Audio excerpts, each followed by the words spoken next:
estou vendo aqui. Pessoal, vamos dar início, né, a mais um encontro síncrono ou presencial, né, nessa modalidade aí remota. Para a gente é como se fosse presencial. Hoje nós estaremos no modo intoxicações por planta, né? Com o nosso colega aí. Tá certo, né, Luiz? Tá. Com o nosso colega Luiz. Então, eu espero que a gente tenha um diálogo, um debate bem proveitoso, né? E eu digo sempre que esse momento é um momento que a gente pode tirar dúvidas. A gente aqui está lidando com várias pessoas que detêm o conhecimento e pode estar fazendo esse diálogo aí, né? Karina está dizendo disponibilizar. Tem alguma coisa aqui, Karina? Só... Não, é porque as gravações a gente vai disponibilizar posteriormente para que o pessoal dê prioridade a assistir essa aula ao vivo, entendeu? Entendi. Aí depois a gente vai disponibilizar as aulas gravadas. Ok. Eu não estou com o currículo de Luiz aqui em mãos, mas eu quero dizer que esse rapaz aí é um rapaz assim que detém muito conhecimento nessa área, né? Até porque, mais ou menos não, tem muito conhecimento porque ele viveu na prática, né? E também começou a estudar essas questões, até mesmo pela necessidade em campo, né? A necessidade dos agricultores, as coisas iam acontecendo e ele ia tentando resolver juntamente com os professores da universidade. Então, quando a gente faz isso na prática, com certeza, além do conhecimento teórico, você tem muito respaldo para tirar dúvidas e compartilhar. Na verdade, aqui é um compartilhamento, é uma troca. Então, Luiz é veterinário, né? Médico veterinário de profissão, mas tem mestrado, já é doutor aí, então pode estar assim, fazendo essa dobradinha com a gente aqui, com muito louvor. Eu passo para ele, agora, nesse momento. Eu sei que tem uma pergunta, mas Luiz fez uma dinâmica aí diferente, que Luiz colocou um questionário e ele tem a resposta desse questionário, então ele vai direcionar um pouco aí. Agradeço desde já a participação do professor Clóvis, que no dia 2 estará conosco, e fique bem despreocupado, doutor Clóvis, porque vai dar tudo certo, né? A tecnologia, todos nós, independente de idade, estamos aprendendo, e aqui a gente vai tirando dúvida. Hoje eu estou aqui na operação das máquinas e deu tudo certo. Então, eu passo a palavra para você, Luiz. Bom dia, obrigado, Milzy. Então, assim, a nossa dinâmica hoje vai ser a mesma, né, que foi conduzida nos outros módulos. A diferença é só a questão do questionário, né, que também foi contemplado, eu acho que no módulo de professora Norma. Eu vou trazer as respostas do que vocês responderam lá no questionário que a gente lançou na plataforma. E aí a gente vai fazendo essa discussão em cima dessas respostas e é até bom que a gente vai fazendo a interlocução com o que vocês estão visualizando aí no campo, né? Então, esse questionário vai conduzir. Aí a gente inicia, eu acho bom, Karina, iniciar para a gente manter aquela sequência que já vinha, Milzy e Karina, a pergunta lá do fórum, né? Após o fórum, aí eu entro com esse questionário, a gente, no momento do questionário, né, após ele, já abre para, de repente, alguma pergunta no chat, né? E, para finalizar, a gente vai ter a honra aqui de ter um criador, né, de Jurema, José Manuilson, que é assistido pelo os colegas do IPA lá de Jurema, né, que agora é Raimundo Nonato. Foi um criador que a gente vivenciou na prática toda essa questão do contexto da problemática que pode existir em alguns momentos relacionada à intoxicação por plantas, né? A gente fazendo uma breve introdução, é como o Milson disse, né? Quando eu estava na extensão rural, no campo, essa questão de intoxicações por plantas veio, né, de acordo com a demanda dos criadores, dos agricultores familiares, né? Eu pensava em me qualificar, fazer mestrado e tal, só que é normal, quando a gente sai da universidade, a gente sai com os conhecimentos separados. É muito comum isso, né? A gente aprende de forma separada até para facilitar a metodologia do ensino. E aí, quando eu cheguei no campo, eu disse, não, eu gostava muito de caprinos e ovinos, vou fazer um trabalho com pododermatite, que é a podridão do casco. E aí, quando eu pensei em iniciar, começou a vir a demanda do campo, e quando a gente ia investigar, não só de caprinos e ovinos, a gente via que essa questão da intoxicação por plantas estava presente, né, e era uma demanda dos criadores.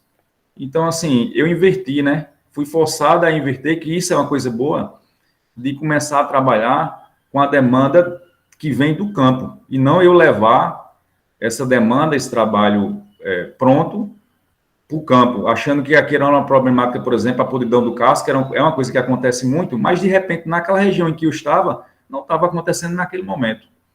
E aí foi aí que iniciou, né? Eu fiz mestrado, doutorado nessa área. Fiz mestrado, não pensava em fazer doutorado, muito cansativo e tal. Quando eu terminei o mestrado, apareceu outro caso, dessa vez em Condado, que foi um dos trabalhos do doutorado. E aí a coisa foi acontecendo naturalmente. E eu fui mudando assim um pouco, no caso mudando não, fui conhecendo mais, né? Que eu também achava que essa questão de intoxicações por planta era uma problemática que acontecia pouco. Eu particularmente achava, né? Atrelado à questão da dificuldade da gente fazer um diagnóstico bem feito, com ferramentas, né? Que a gente muitas vezes não tem. O agricultor não tem condições de pagar um hemograma, de pagar uma mensuração de células enzimáticas, né? Células hepáticas, uma coisa que é básica, que ajuda a gente no diagnóstico. Como a gente não tinha isso em campo, muitas vezes a gente chega e o diagnóstico a gente não tem como executar, então a gente vai para o tratamento, muitas vezes, de suporte, que a gente chama, que é o tratamento do sintoma que o animal está apresentando ali naquele momento. E aí a gente faz um antibiótico, né? Muitas vezes sem saber o que é, a gente faz um protetor hepático, achando, né, ajuda, mas a gente acha que vai salvar. E aí foi isso que eu fui vivenciando, né? Quando comecei a tomar conhecimento dessas problemáticas de intoxicações por planta, que acontece, né? Infelizmente, está acontecendo porque a gente tem um cenário ambiental que envolve também a questão das pastagens muito modificado, né? Não seria bom que não tivesse assim, mas infelizmente é a realidade que a gente tem. E aí tem um ditado que diz: quem se prepara para o pior está mais bem preparado. E aí foi pensando nisso que eu pensei em trazer também essa questão da intoxicação por plantas. Aí eu vou falar não só de caprinos e ovinos, como também de bovinos. Geralmente, bovinos é uma espécie que é mais acometida, né? Por ser animais que geralmente consomem de forma mais intensa num local específico. Caprino e ovino, geralmente, mais o caprino, ele tem uma alimentação mais diversificada, ele gosta de andar mais para se alimentar, né? E ele acaba consumindo menos numa região específica. Tem também relação com a região. Então, acho que é por aí. E a gente está aqui para, hoje, trocar essa experiência com vocês. E como vocês viram nas minhas videoaulas, essa questão de intoxicações por plantas é bem específico de regiões, né? A gente tem plantas que ocorrem em todo o país, mas que numa certa região não tem casos naturais, né? Outra questão que existe com relação à denominação, eu não gosto muito também, como o professor Wagner falou, do termo plantas tóxicas, né? Eu prefiro inverter, intoxicação por planta, por plantas. Como a gente está aqui trabalhando com técnicos do IPA, né? São profissionais, né? Que têm um conhecimento mínimo, para metodologia, para a gente estar falando nas videoaulas, em alguns momentos a gente citou, na maior parte, né, planta tóxica, porque a gente está ali dentro do módulo e que a gente está falando da intoxicação, a gente está falando de situações que ocorreram, né, numa certa região, que tem todas essas problemáticas que vocês viram, a questão da escassez de forragem, a questão climática, e aí a gente está trabalhando ali dentro das videoaulas em momentos que já ocorreu a intoxicação natural. Aí por isso que eu sempre levei na questão de planta tóxica, né? Mas o termo correto ali seria plantas que podem ser tóxicas. Mas para a gente não estar com essa repetição, né, de palavras, plantas que podem ser tóxicas, ia ficar um negócio meio cansativo. A gente citou planta tóxica, mas o que eu quero que vocês tenham de entendimento é que quando for dialogar com o criador, com o agricultor familiar, o produtor, ou a agricultura, é importante a gente fazer uma abordagem de pode ser uma intoxicação por plantas e não planta tóxica, para não passar aquela ideia de que que a planta é a grande culpada por aquela problemática que pode estar acontecendo, né? E não causar um choque, que foi uma das situações que ocorreram, por exemplo, com a maniçoba, que a gente vai falar aqui, né? Quando veio a problemática, que era uma planta lá em 1960, né? A Embrapa foi quem fez, pelo menos foi o que eu vi, alguns primeiros trabalhos da identificação da intoxicação por acianite em decorrência da maniçoba lá no Piauí, que aí levantou a questão dela ser uma planta potencialmente tóxica. Aí, assim, se propagou de uma forma que era uma planta tóxica, e muitos criadores e agricultores familiares foram eliminando ela da propriedade. E depois a gente viu que ela também tem uma importância como forrageira. Então, eu acho que a gente tem que conduzir dessa forma, né? Intoxicação por plantas. E aí, dentro de todo um contexto, a gente vai avaliar cada situação. Ok? Ok. Ô, Music, como é que a gente está em relação ao fórum? Eu lembro que tinha lá, acho que 2 perguntas. A gente tem 2 perguntas e eu vou começar com a primeira agora. A primeira foi do nosso colega João Paulo Santana, e ele primeiro lhe dá os parabéns, né, pelo conteúdo, e ele diz que não sabia que a jurubeba era tóxica. Os animais dele se alimentam muito com ela e nunca teve relato de intoxicação. Aí ele pergunta: o caprino e o coelho é imune à sua toxicidade? Se esses 2 animais não se contaminam, né? Não se intoxicam com a jurubeba. A jurubeba, a nível de agreste, a gente pegou alguns casos da agreste e aqui na zona da mata, mais em bovinos, né? Existem estudos que mostram que realmente o caprino, a gente não tem casos naturais, né? Quando a gente falar aqui, a gente vai estar falando de casos naturais que ocorreram a campo, não de casos experimentais, né? Por isso que a gente diz plantas de interesse, plantas que causam intoxicação de interesse pecuário. Quando a gente diz plantas tóxicas de interesse pecuário, a gente está querendo dizer plantas que causam aquela situação no ambiente lá de criação normal. A gente não está falando de plantas que foram causar intoxicação, por exemplo, de forma experimental. Então, essa é a diferença. No caso da jurubeba, a gente, o João, a realidade é o que o João diz mesmo. Caprinos e ovinos, a gente não tem casos naturais. Inclusive, eles consomem em pequenas quantidades, os caprinos. Eles consomem, eu mesmo já vi consumindo. Agora, quando a gente pensa em bovinos, eu vou estar abordando também aqui, aproveitando o momento, já abordando essa questão de bovinos, que é importante, né? É uma criação importante a nível estadual. Aí a gente pode ter casos de intoxicação. Eu tive a oportunidade de pegar, né, casos, e é uma intoxicação que causa sintomas neurológicos, né? O animal tem que ingerir uma certa quantidade. Não é uma planta também muito palatável, por isso que os animais não comem muito ela, né? Mas no caso de bovinos, eles têm que consumir durante um certo tempo, né, em pequenas quantidades. Ou seja, não é uma planta que causa uma intoxicação a curto prazo. Iniciado os sintomas no bovino específico, a gente considera que é uma intoxicação aguda, ou seja, o animal geralmente morre rápido, entendeu? Mas para ela se iniciar, o animal tem que consumir uma certa quantidade, né, que é o que a gente chama de toxidez da planta, durante um certo tempo. Isso aí gira em torno de 4, 6 meses. Então, por isso que também é uma intoxicação que a gente não vê muito no campo, né? Só em situações em que a gente tem uma escassez muito grande de forragem e a planta está presente em grande quantidade dentro daquela área. Eu peguei um caso em Nazaré da Mata, um criador de ovinos, e que tinha essa situação, né? E aí, por expertise dele, ele identificou que os animais estavam com um princípio de intoxicação, eles estavam comendo muita jurubeba, e ele tirou esses animais dessa área e colocou ele em outra pastagem, né? Então, assim, a gente não teve,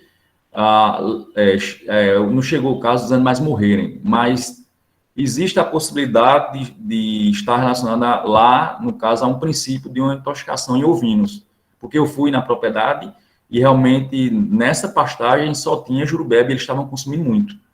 Então é isso. Em relação às espécies coelho, eu lembro agora que ele falou do coelho, né? Essa questão de intoxicações por planta é muito relativo, né? A gente tem planta que causa intoxicação em animais e em outros não. A gente tem algumas plantas que, por exemplo, numa certa dosagem, podem intoxicar e levar à morte no bovino, e o coelho ele é resistente àquela dosagem. Então isso é muito relativo. Né? No caso da jurubeba, eu não tenho dados com relação a coelhos. Eu não tenho. Seria mais um dado experimental. Ok, Luiz. Ok.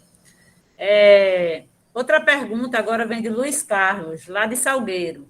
Ele diz assim: aqui na minha região do Sertão Central de Salgueiro, eu ainda não ouvi falar em intoxicação por faveleira. Aqui os caprinos, nessa época, se alimentam muito de folha seca da favela que cai no chão, que, por sinal, os animais engordam bastante. O único problema que identificamos é porque os animais abatidos apresentam nódulos nas vísceras. O que vem a ser isto? Em relação à favela, né, que é uma planta bem comum no sertão, ela é uma planta rica em ácido cianídrico. Ela está dentro daquele grupo, que é outra metodologia. A gente, quando trata da intoxicação assim, de forma instrucional, intoxicação por plantas, a gente geralmente separa, para facilitar o estudo, a gente separa as plantas. Eu costumo associar em dois grupos. O grupo da questão clínica patológica, ou seja, os sinais clínicos que aquela planta causa no animal, pode causar, e o grupo associo também ao grupo da questão regional, ou seja, a região em que aquelas plantas geralmente ocorrem. No caso da favela, né, que é muito comum, ela é rica em ácido cianídrico. Possivelmente, e realmente os caprinos comem, né? Os caprinos se destacam dos animais em relação a essa questão de intoxicação, e é uma questão que eu acho muito interessante, né? Por eles terem o hábito de diversificar essa alimentação. Dificilmente você vai encontrar um caprino consumindo muito uma forragem numa situação natural, né? Isso é mais comum em ovinos e bovinos. E os caprinos se destacam, né? Naturalmente, os caprinos têm uma expertise muito interessante, né? Então, assim, por isso que é difícil a gente encontrar casos de intoxicações naturais em caprinos, no caso da favela, né? Mas, assim, se você corta ela, né? Se você, por exemplo, amarra um caprino próximo a um pé de faveleira e ele vai ingerir muito aquela planta, pode ser que ele venha a se intoxicar, né? Em decorrência da presença do ácido cianídrico. Ela é uma planta, a favela é uma planta que ela contém ácido cianídrico. Aí teria que ter aquele manejo, né, correto, pensando na conservação também da caatinga, se for fornecer de forma específica em animais, por exemplo, presos, cortar e dar fazer um manejo para a liberação do ácido cianídrico. O ácido cianídrico que eu vou falar aqui durante esse encontro com vocês, ele é um líquido incolor, né, que é volátil. Então, quando você lesa, é um componente presente naturalmente na planta, de forma como defesa, né, da planta. Na medida que você corta, né, e põe para secagem, esse ácido cianídrico ele é liberado. Ele se volatiliza, né, ele é volátil. Então, ele é eliminado, reduz o percentual dele na planta de forma segura que o animal pode ingerir. E você pode usar aquela planta como uma forrageira, entendeu? A gente tem um relato muito interessante do colega Paulo Nogueira. A gente, durante a preparação do curso, em conversas com os colegas instrutores, ele disse que pegou um relato lá ou é Petrolina ou é Santa Maria da Boa Vista, se eu não me engano. Eu acho que foi Petrolina. Ele disse que um produtor procurou ele, querendo que ele fosse fazer uma vistoria, e ele, quando foi fazer um laudo, porque era uma intriga entre vizinhos na zona rural, porque um vizinho tinha podado uma favela, uma planta, né, um arbusto de favela, tinha caído nas terras dos vizinhos, e o capim se toscaram e teve mortalidade. Isso foi um dado de Paulo. Paulo teve que fazer, inclusive, um laudo. Paulo Nogueira. Ok, Nilson? Eu acho que respondi, né? Ok, respondeu sim, Luiz. E até é bom que as suas respostas estão sendo focadas, né? Isso é bom. Tem uma pergunta aqui, agora vamos entrar nas perguntas do chat, certo? De Edísio. Edísio colocou assim: amigo Luiz, o que você pode falar sobre a intoxicação pelo consumo de frutos do tamboril? O tamboril, timbaúva, né? Ela é um arbusto que ocorre desde aqui da Zona da Mata também em algumas regiões aí do Agreste e Sertão, e também em outros estados do Brasil. Ela realmente, a intoxicação pode ocorrer, mas em bovinos. A gente tem um trabalho publicado de intoxicação espontânea a nível de campo no município de Afogado da Ingazeira. Esse trabalho eu acho que eu até coloquei entre os materiais complementares, se não tiver, depois vocês me pedem. Foi publicado em 2018, no caso de intoxicação em bovinos. Mas a gente também tem relato de intoxicações pelo tamboril, né? Que o nome científico é Enterelobium. É um nome bem complicado, né? Dessa planta, a gente tem relato deles em ovinos. Em caprinos, não tanto. Como é que se dá geralmente essa intoxicação? Pelas favas. As favas, elas são ricas em componentes químicos, que são alcaloides, né? No caso dessa planta, do tamboril, e ele causa essa intoxicação geralmente em bovinos. A gente tem vários relatos, né, em bovinos, e ela é uma planta que causa distúrbio digestivo, geralmente lesão no fígado, que é o que a gente diz lesão hepática. E também é possível de acontecer fotossensibilização, que é aquela lesão que vocês puderam visualizar na minha videoaula, que eu falo da intoxicação por braquiária. Eu mostro um bovino que eu peguei num caso de campo, que tem aquelas mesmas lesões. Inclusive, é um diagnóstico diferencial na intoxicação pelo tamboril, a intoxicação por braquiária. Diagnóstico diferencial é quando a gente diz que a gente pega um caso e a gente tem que considerar várias situações que podem estar ocorrendo naquela situação lá em relação à clínica do animal. Inclusive, considerar doenças e patologias que podem apresentar aquele mesmo sinal clínico. A gente diz que a gente vai fazer o diagnóstico diferencial. Então, as lesões na intoxicação pelo tamboril, pelo tambor, é igualzinho, parecido com o que está presente lá naquele bovino, na videoaula que eu mostrei, na intoxicação pelo capim braquiária.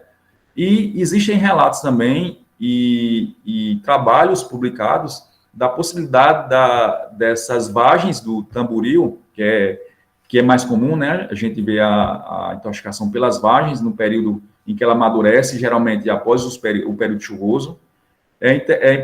Ocorre também abortos, né? Em vacas prenhas, tanto vacas como também ovelhas. E está relacionado ao quê? A ingestão de grande quantidade de vagens durante um certo tempo específico. É uma intoxicação também que tem um caráter agudo, ou seja, ela geralmente ocorre de forma rápida quando os animais entraram numa área ou foram amarrados embaixo de um pé de tamboril e consomem grande quantidade dessa vagem. É isso, Milly. Ok, tem mais uma pergunta. Luiz, a gente está entrando das perguntas. Ô Milzy, vê só, por exemplo, essa pergunta mesmo em relação ao tamboril foi relatada lá no questionário. Sei. De repente, se a gente for conversando em relação ao questionário, eu já for mostrando, a gente vai já eliminando muitas dessas perguntas. Então, você pode iniciar pelo questionário. Não é? Eu acho que é legal. Aí depois a gente complementa. Tu vai fazendo essa visualização dessas perguntas, e o que eu for falando lá, que a gente for trocando ideia aqui, tu já vai eliminando certas perguntas dessas. Pronto, tá ok. Então, você segue aí com o questionário, e a gente depois, se não tiver sido respondido lá, a gente volta para as perguntas. Pronto. Essa pergunta em relação ao tamboril foi falado lá, inclusive pelo colega Paulo Marins. Cadê ele? Tá aí não, né? Tá, ele tá, né? Aqui, tá. Não vai fugir, não. Você perguntou, não vai fugir, não. Ele falou de um caso que ele pegou lá, né? Ele disse que já ouviu falar, caso de intoxicação pelo tamboril. É interessante o tamboril, porque é pouco falado e a gente vê. Eu já vi casos até em equinos, em cavalos, que tem aquelas lesões, a chama de dermatite, que é uma lesão de pele bem intensa, inclusive em cavalos, pelas vagens do tamboril. Então, eu vou visualizar aqui. Paulo levantou a mão. Não sei se Paulo está querendo falar ou só disse, estou aqui. Paulo Marins. Paulo, quando chegar na hora lá do questionário, que eu for falar do tamboril, se você quiser falar, aí você abre o microfone e conta o relato que você viu em relação ao tamboril. Então, pronto. Então, é contigo aí. É só para dizer que estou aqui. Ele está dizendo, ok, Paulo, estamos te vendo não, te ouvindo, e te vi rapidamente. Ô, Milzy, Oi, eu vou apresentar aqui, como eu não vou visualizar, eu vou abrir a minha tela, e tu diz aí se está aparecendo legal, viu? Que a partir de agora eu não vou conseguir ver mais, que eu vou compartilhar minha tela. tá certo.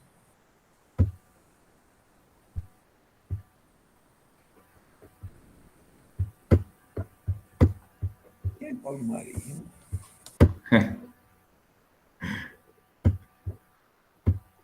Paulo Marins é um colega veterinário que trabalhou um tempo em Bodocó e está agora em Santa Maria da Boa Vista. Eu fui dizer a Genil aqui, eu disse, ele trabalhou em Cabrobó, mas é Bodocó. Ele Inclusive, está agora... teve um curso.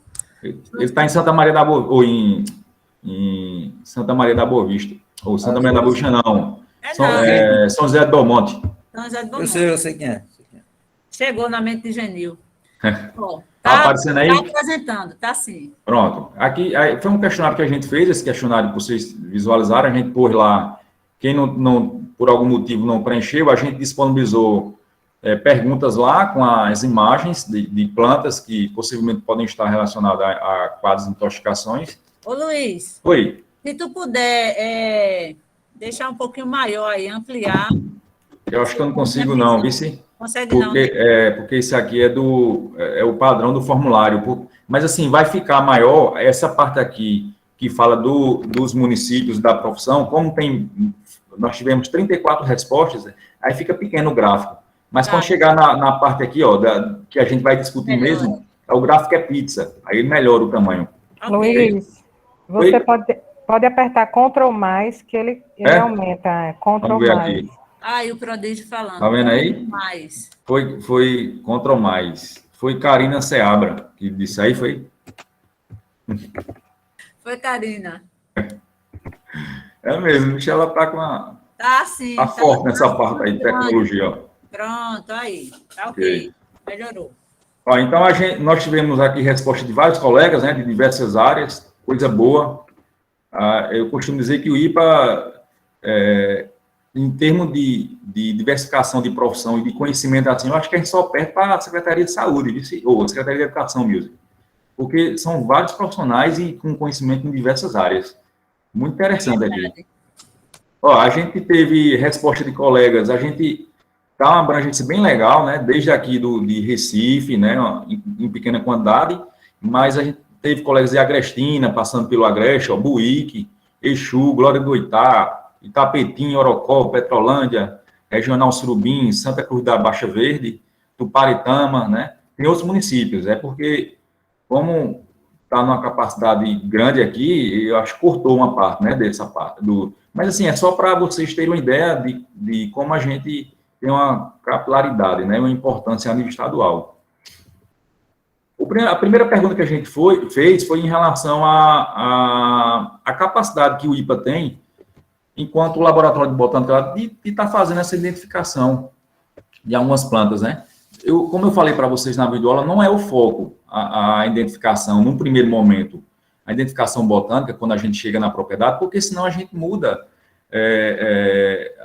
o contexto daquela situação. Se a gente chega primeiro querendo identificar qual é a planta que está envolvida ali, a gente meio que tira o foco e, de repente, sai de um contexto natural. Quando a gente chega numa propriedade que a gente quer tá lá por conta de alguma problemática em relação à intoxicação por planta, a gente tem que focar se tem animais morrendo, se tem animais com a clínica, se tem animais com sintomas de intoxicação, ver o que é que está acontecendo, visitar a propriedade, fazer um inquérito, que a gente chama de inquérito epidemiológico, aquela investigação, para depois, nesse momento, tentar ver o que é que pode estar, que planta é que pode estar relacionada, e aí a gente em busca de suporte profissional que o IPA tem, né? O IPA tem um laboratório de botânica, inclusive eu já mandei material para lá para ser identificado.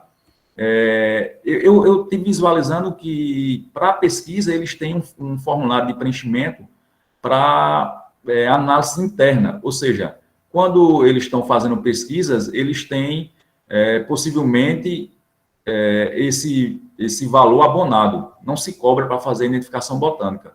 Seria interessante a gente, em alguns momentos, ter também essa parceria com a extensão, né? Eu já enviei material para lá, tive a identificação. Tem um trabalho que está até, eu disponibilizei para vocês, que é com Tingui, eu vou falar para vocês. Também foi identificado lá, a doutora Rita de Cássia. Às vezes, quando eles não têm um conhecimento muito específico em relação a determinada planta, eles fazem parceria com profissionais de outros estados, né? O pessoal da USP, de São Paulo, nessa questão da identificação de plantas. E aí, para nossa surpresa aqui, eu acho que quando a gente perguntou se os colegas tinham conhecimento, né, que o IPA dispõe esse tipo de serviço, é um serviço que, para o público externo, é pago, tem uma tabela de serviço lá, um valor pequeno. Eu lembro quando eu solicitei esse serviço, era R$15, não sei se ainda é isso, R$15 por identificação por planta, né? Então, quando a gente perguntou aos colegas aqui, de 35 respostas, 45% disseram que não. 16 pessoas disseram que não conhecia, né, não tinham conhecimento que o IPA executava esse tipo de serviço. Então, é uma opção aí que pode contribuir com apoio, né? Quando a gente inicia... Oi? Me tira uma dúvida aí. Tu está por dentro do procedimento de como fazer para levar a amostra até o local? Quem foi que perguntou? Sávio Carvalho. Sábio. Sábio. É Sábio de Salgueiro, é? Não. Tem dois aqui, viu? Beleza. Pessoal, basicamente, assim, para identificar, tem que ter a parte do vegetal como um todo. Se tiver raiz, é bom. Agora, é importante que tenha o quê? O que facilita a identificação da planta. Eu não sou botânico, eu sou veterinário. É importante que tenha frutos ou flores, né, dessa planta. E aí, desidrata esse material, embala, que é o que a gente chama, embala, pode ser em jornais, né, encaminha. O que eu acho que eu passei aqui só uma informação geral, assim, entendeu? Mas o que é importante? Se comunicar com o laboratório que vai receber. No caso, se você pensa em mandar para o IPA, liga para lá, se comunica com o profissional responsável e diz, olha, como é que vocês preferem que seja enviado, né? Eu acho que o que eu posso passar aqui para vocês, para contribuir nesse momento, é que é de fundamental importância ter ou flor ou frutos da planta, né? Eu tive essa experiência prática no caso de plantas que podem estar relacionadas à intoxicação, né, de animais. Mas é sempre bom se comunicar com o pessoal da botânica, né?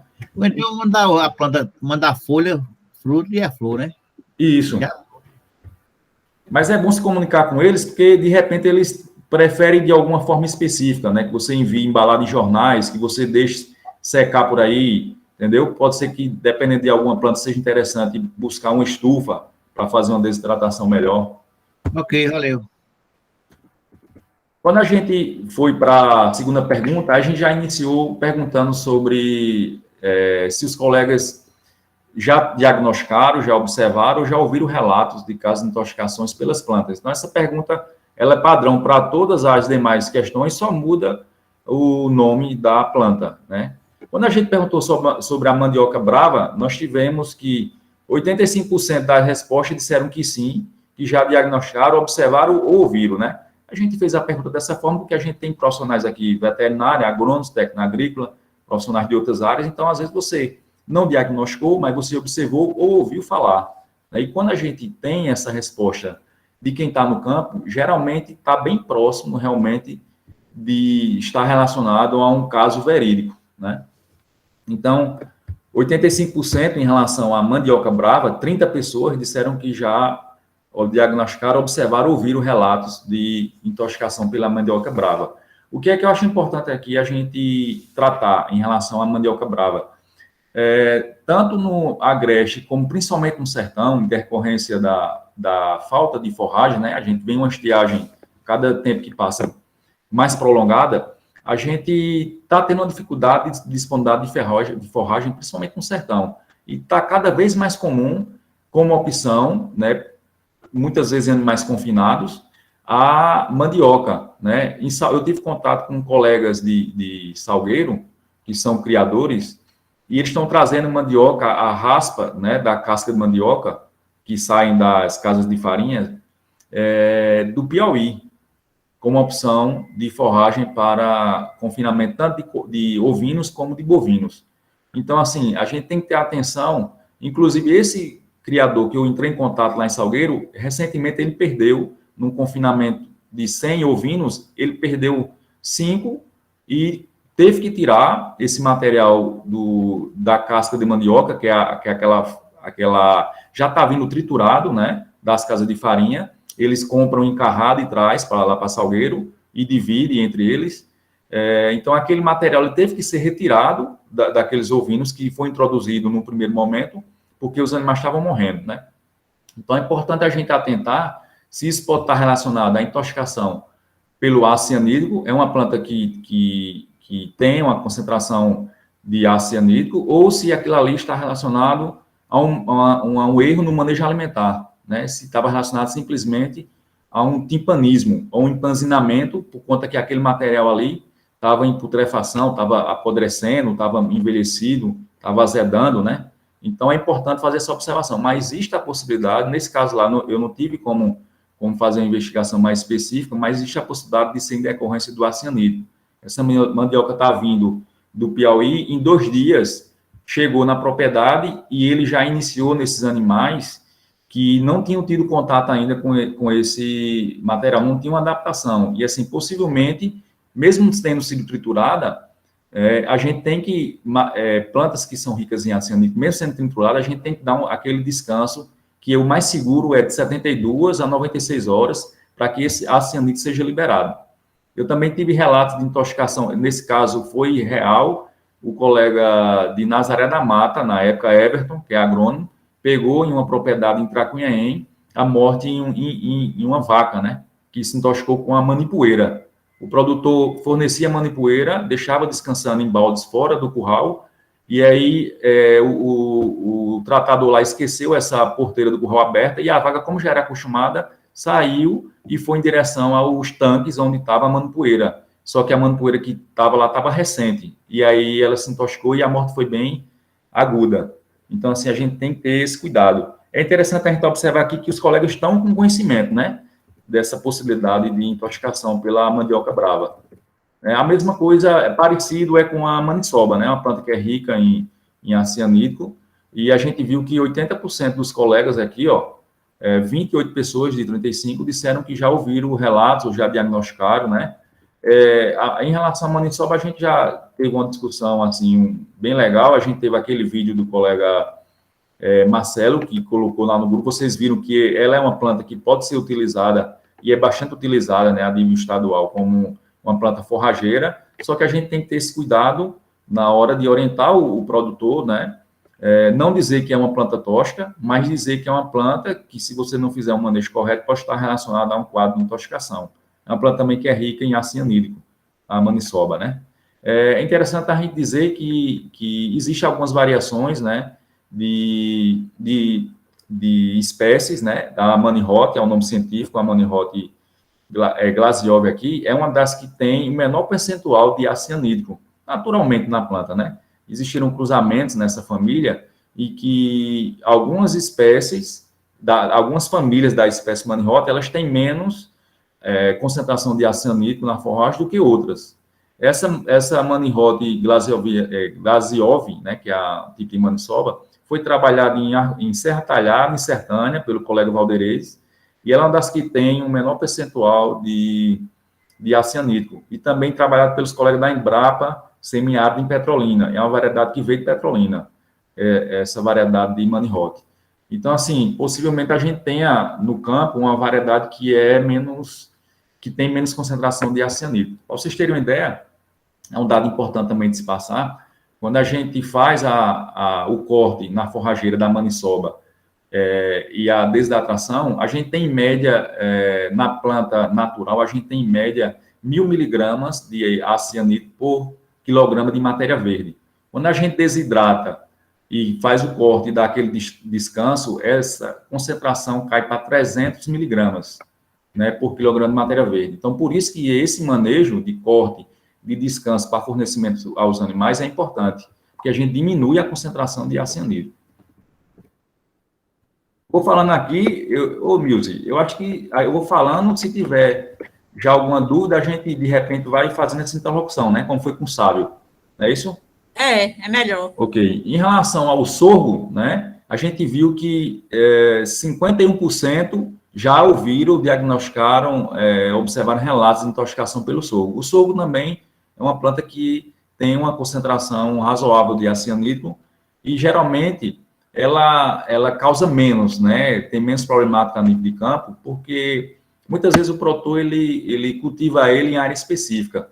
Eu acho que vocês lembram, a maior parte aqui lembra, a gente viu que uma boa parte tem conhecimento, que é mais relacionado ao estágio vegetativo da planta em relação ao sorgo, né? Ter cuidado de não fornecer, não deixar os animais adentrar em cultivo de sorgo quando a planta está até 1 metro de altura, que é quando ela tem uma concentração maior de ácido cianídrico, quando ela está naquela fase de brotação.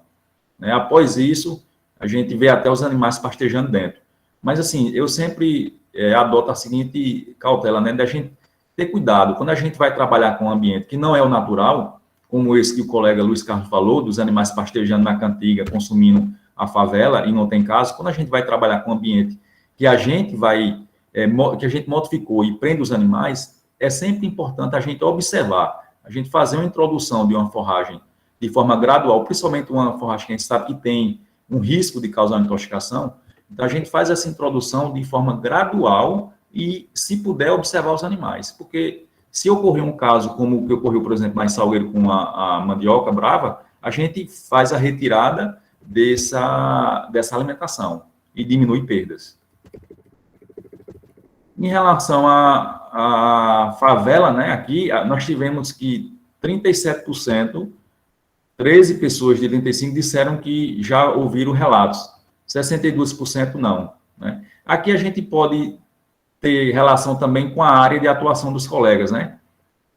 Mas, assim, eu também concordo que é uma planta que, quando a gente observa o aspecto natural lá, a gente tem poucos casos, né, de intoxicação. A gente tem que ter cuidado quando for cortar para fornecer, né? E nesses casos de acidente em que o produtor corta na pastagem lá, ou então, no caso de ventania, que cai uma grande quantidade dessas aves aí, os animais, pode ser que se induza os animais a ingerir em grande quantidade, né? Mas é uma planta que tem essa mesma observação em relação ao ácido cianídrico. É uma planta que tem um percentual considerável de ácido cianídrico. Em relação ao capim braquiária, 50% e 45% disseram que sim, já ouviram relatos, né? 16 pessoas. O capim braquiária é uma das forragens mais cultivadas a nível do Brasil, né? Foi introduzido pela Embrapa, tem a sua importância, é um capim muito resistente. Né? Essa observação aqui talvez seja porque a gente não tem o capim braquiária presente no sertão. A gente é uma forragem que está aqui a nível de Pernambuco, ele está mais presente em zona da mata e agreste. E, assim, a gente vê muito, na minha prática de campo, né, eu passei 10 anos, passei por alguns municípios do agreste, zona da mata, e eu sempre via relatos de intoxicação pelo capim braquiária. Eu discordo da informação de que especificamente está relacionada à presença de um fungo, né, que é o Phytomyces, no caso do capim braquiária. A gente tem uma discussão ampla em relação a isso, né? Tem estudiosos que dizem não, que é um fungo, tem outros que dizem que é a saponina, que é um componente químico derivado do próprio vegetal, né, do metabolismo vegetal. E aí tem uns que dizem que é saponinas, que é um componente derivado do vegetal, tem outros que dizem que é um fungo, né? E tem pesquisadores, né, estudiosos dessa área que dizem que podem ser as duas situações. Eu sou dessa linha, eu sou da linha que pode estar relacionada às duas situações, né? Tanto a presença de componente do metabolismo vegetal, que são saponinas, né? São glicosídeos, né? São componentes, açúcares presentes no metabolismo vegetal que têm princípios tóxicos. Como pode ser também situações pelo fungo, naquelas situações em que a pastagem está muito alta, os animais vão para pastejar. Eu não acredito que, a nível de Pernambuco, essa relação da intoxicação por capim braquiária seja muito fungo, na minha prática de campo, porque eu já peguei propriedades em que estava com a pastagem no nível baixo, né, numa época muito quente, numa época de estiagem, e a gente tinha relatos de intoxicação pelo capim braquiária, que são aqueles sinais clínicos de dermatite, né, o animal fica com a pele com a descamação, né, aquele aspecto de casca de árvore em algumas situações, que é uma situação que lembra uma sarna. E isso tem uma perda muito grande de produção, porque ele deixa de se alimentar, aquela pele fica muito irritada, ele procura áreas sombreadas, e na prática acontece muito. Eu presenciei até em bovinos, por exemplo, é mais comum de ocorrer em bovinos e em ovinos. Em bovinos eu peguei propriedade em que bezerros que só mamavam apresentavam um quadro de dermatite, que é a inflamação da pele, que é o principal sinal clínico de decorrência da intoxicação por braquiária. Ou seja, essas saponinas, né, essas toxinas presentes na saponina, dependendo da concentração, pode passar pelo leite e intoxicar os bezerros. Isso eu presenciei na prática de campo. Então, aqui a nível de Pernambuco, eu sou mais da linha, né, de que seja relacionada a saponinas, toxinas presentes na planta mesmo, independente da quantidade, a gente pode ter isso. É importante observar e eu relatar para vocês que a gente observa também uma relação direta com a resistência de animais, né, animais criados numa região, numa pastagem que já tem capim braquiária e que eles estão em contato já há um certo tempo, eles geralmente não desenvolvem a intoxicação.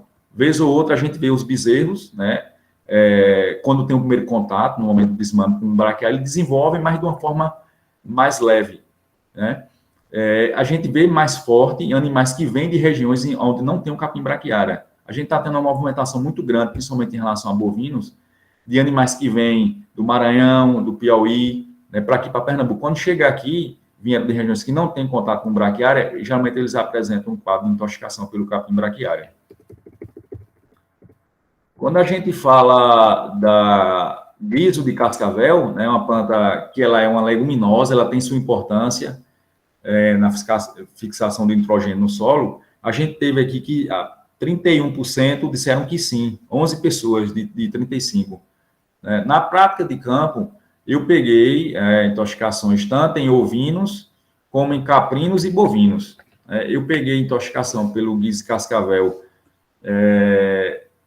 em Nazaré da Mata, em caprinos, peguei em condado, em ovinos, e uma propriedade de bovino na altura de leite, que eu até botei no vídeo para vocês, em Nazaré também, né? Essa propriedade, um fato bem interessante, nessa propriedade de bovino na altura de leite, o produtor, num certo contato que eu tive com ele, é sempre normal eles duvidarem um pouco, né?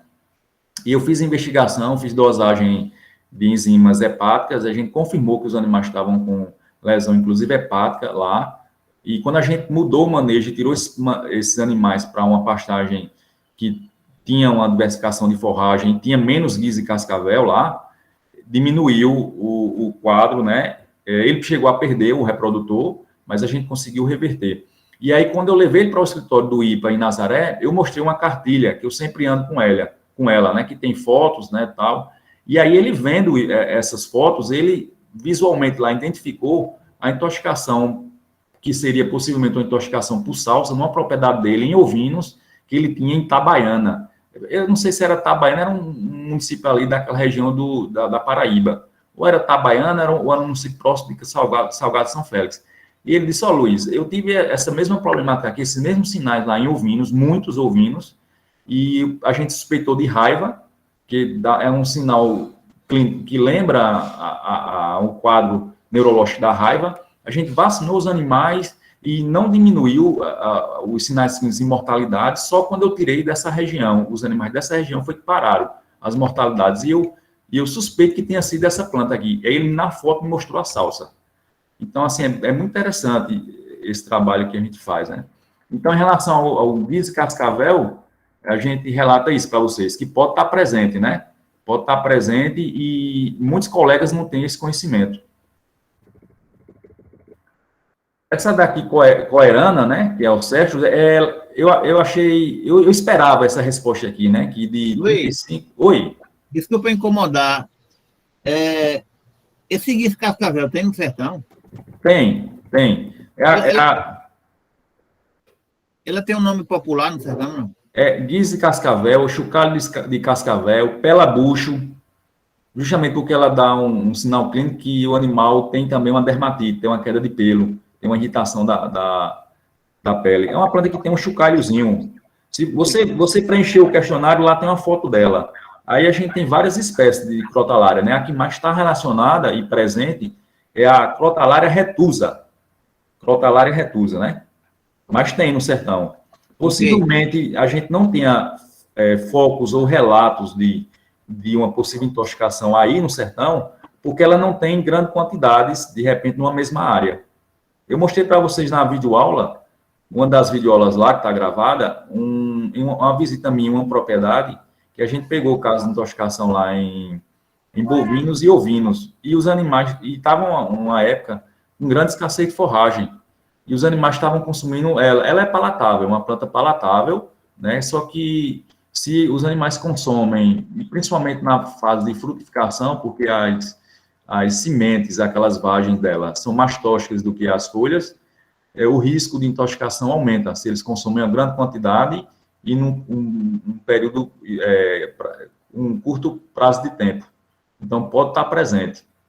Tem que ver essa relação da questão da situação da propriedade, no caso específico, se tem uma grande quantidade. Não quer dizer que se ele comer pequenas quantidades, ele vai apresentar intoxicação, né? É importante a gente falar que, diferente da pesquisa que é feita, por exemplo, com plantas medicinais, que a gente trabalha com aquele termo lá que o professor Fagner falou, que é a DL, que o termo correto é DL50, né? Isso é mais utilizado a nível experimental, quando vai se testar medicamento, testar componente químico. Quando a gente trabalha com possíveis intoxicações por plantas, a gente trabalha mais com o termo toxidez, né? Que é a quantidade que estava presente lá e pôde causar intoxicação num determinado período de tempo. Tem plantas que causam aquela intoxicação, a gente tem uma variação muito grande, né? Tem plantas que causam intoxicação com a dosagem de 0,5 miligramas por quilo de peso vivo, enquanto tem outras que causam intoxicação com 40 gramas por quilograma de peso vivo, entendeu? Então, assim, são poucas as plantas a nível de Brasil que pequenas quantidades é capaz de causar um quadro de intoxicação, inclusive levar à morte. São poucas. A grande maioria, ela requer uma grande quantidade, né? Ou seja, a gente tem que estar num ambiente mesmo bem modificado, um ambiente com a presença de escassez de forragem, a questão climática. Esse, geralmente, é o cenário.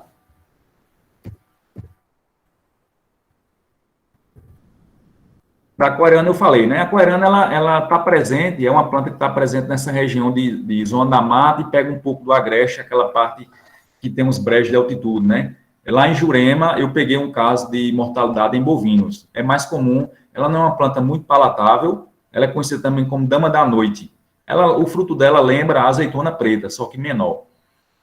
Não é muito palatável, mas por vezes a gente pega casos em bovinos, né? Também tem relato de casos de intoxicação em caprinos, não aqui em Pernambuco, mas em um estado aí que o produtor amarrava o caprino embaixo dessa planta. Ela é um arbusto, né? No agreste de Pernambuco, é comum, por vezes, a gente encontrar ela fazendo sombra nos currais dos animais.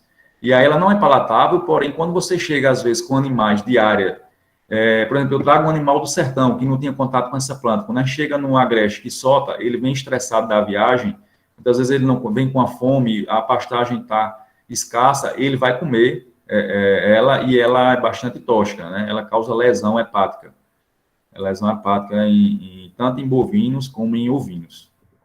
Os caprinos são mais resistentes, né? E a gente vê poucos relatos justamente por conta da região de criação. Por isso que a gente viu aqui que 83% não ouviram relatos dessa intoxicação. Quando a gente vem para o canudo de lagoa, que é a Hipomeia carne, né? O algodão bravo, é bem constante ela no sertão, ela naquelas regiões de boca de lobo, que é aquelas áreas alagadas embaixo das pontes, a gente vê muito.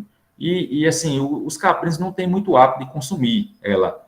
Consome, às vezes, em pequenas quantidades, né? A gente viu que 41% disseram que sim, que já ouviram relatos de intoxicação. Essa planta, ela está no grupo das plantas que causam desordens, distúrbios neurológicos. Ela causa lesão, ela tem um componente químico nela, que dependendo da quantidade que for ingerido, né, ela causa lesão neurológica, entendeu? Então, está nesse grupo uma boa parte dessas plantas do grupo das hipomeias, elas podem conter suassonina né? É um nome bem estranho, mas assim, ele é um oligosacarídeo, é um componente químico da planta, do metabolismo da planta, que pode causar, se essa planta for consumida em grande quantidade, durante um certo tipo de tempo, né?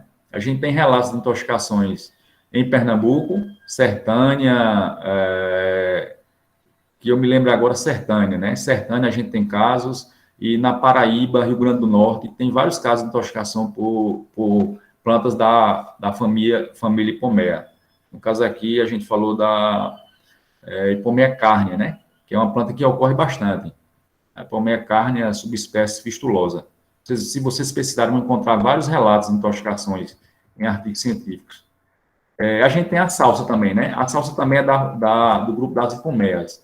No caso dessas hipomeas, que não é a salsa, como a Hipomea carnea, foi identificado o princípio tóxico envolvido, né? Que são as suassoninas, esse componente, que é um oligosacarídeo. No caso da salsa, apesar de ser da mesma família, a gente ainda não tem relatos de identificação do princípio, né?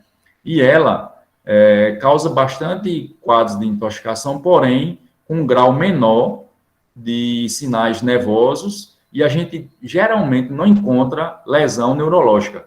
Quando os animais morrem, que a gente vai fazer a pesquisa histológica do material do sistema nervoso desses animais, né, a gente não encontra lesão.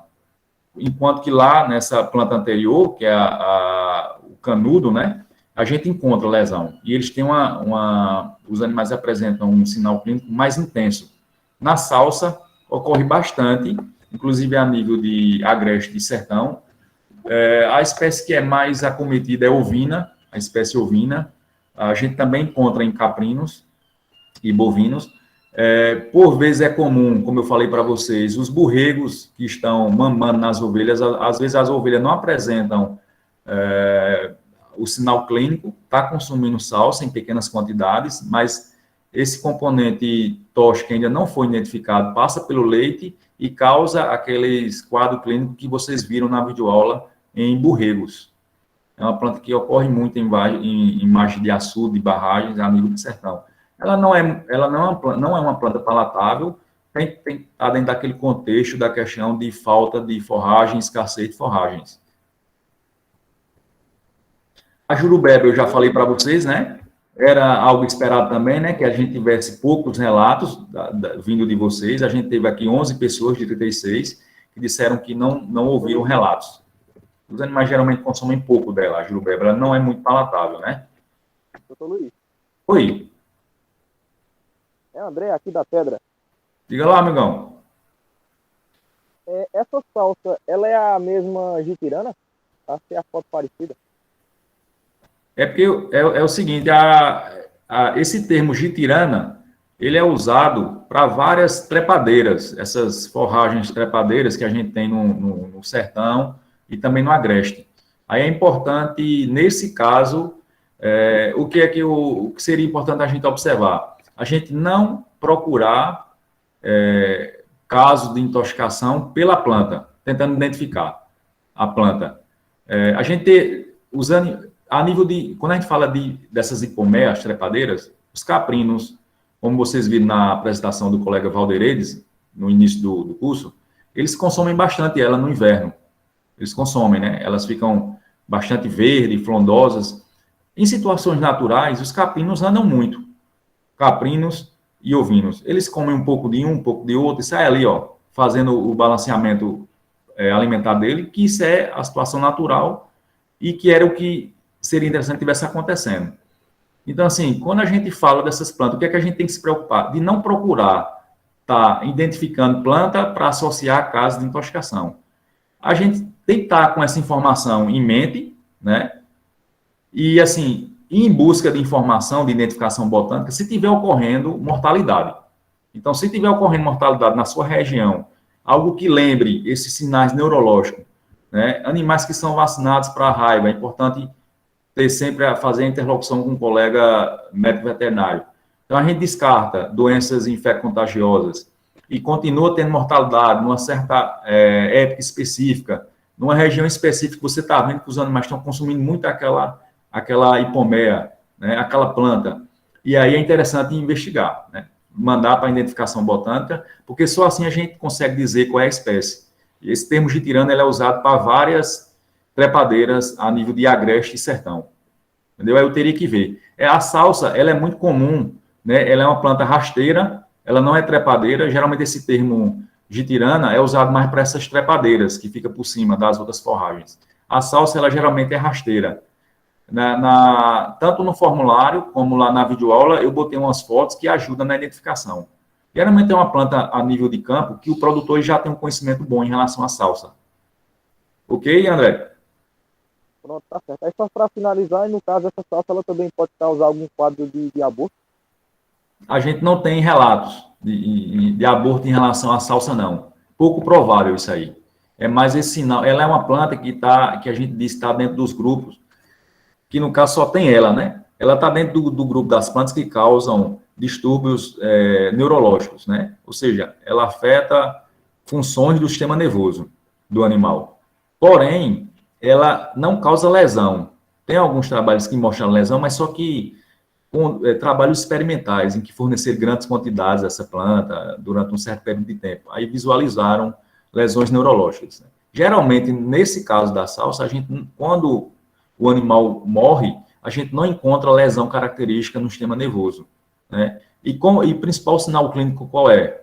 Em caprinos, ovinos e bovinos. Em coordenação motora, o animal fica com aquele andar cambaleante, tem rigidez de musculatura, lembra às vezes um quadro de sinal clínico de raiva, né? E quando você retira geralmente esse animal dessa área, ele se recupera, né? E assim, ela está dentro do grupo que a gente diz as plantas tremogênicas, né? Tremogênicas, ainda é consistente desse tremor que o animal tem. É bem característico. Às vezes você bate, quando bate palma próximo a ele fica muito excitado e cai, tomba de um lado para o outro. Entendeu? Ficou claro, André? Ficou sim. Obrigado, doutor. Acontece muito, viu, André? A intoxicação por salsa em épocas de escassez de forragem. Porque ela está muito presente, principalmente na região de agreste e sertão. Eu mesmo, quando morava em Salgueiro que criava, eu perdi animais com salsa. Né? Ainda não era da área. Quando a gente pergunta... Oi? Não, só agradecendo. Obrigado. Ok. Quando a gente perguntou em relação ao... Eu passei aqui um pouco. Quando a gente perguntou em relação à mamona, né? Que é a Ricins comunis, mamona, que é conhecido popularmente como mamona carrapateira. Carrapateira porque conta da semente dela, né? A gente teve que 72% das pessoas disseram que sim, né? Eu até fiquei surpreso. Eu achava que ia ser menos aqui. Quando a gente perguntasse se vocês já tinham tido contato, né, diagnosticado, observado a intoxicação pela mamona. Eu fiquei surpreso, assim, muita gente disse que já ouviu falar. O que é importante eu falar aqui para vocês, né? Por que é difícil essa parte quando a gente passa a tentar identificar, estudar essa relação da intoxicação das plantas?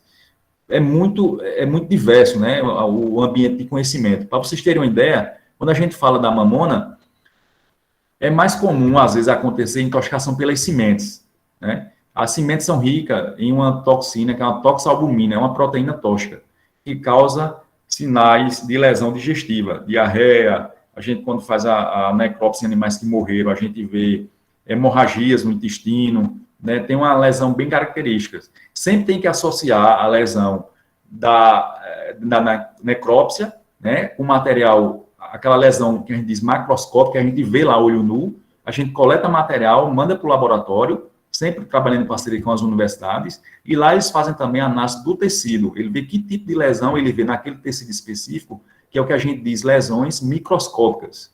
Então, tem as lesões macro, que é o que a gente vê lá no campo olho nu, a gente coleta, bota em formol e manda para a universidade, e eles investigam as lesões microscópicas. No caso da mamona, é interessante a gente ver que a semente, ela causa um tipo de quadro clínico de lesão, que são geralmente a nível do trato gastrointestinal, e as folhas, que são menos palatáveis do que as sementes, mas também possuem toxina, que aí nesse caso não é uma proteína, é um alcaloide, né, que é a ricina. Ela causa outro sinal clínico, que aí já é de ordem neurológica.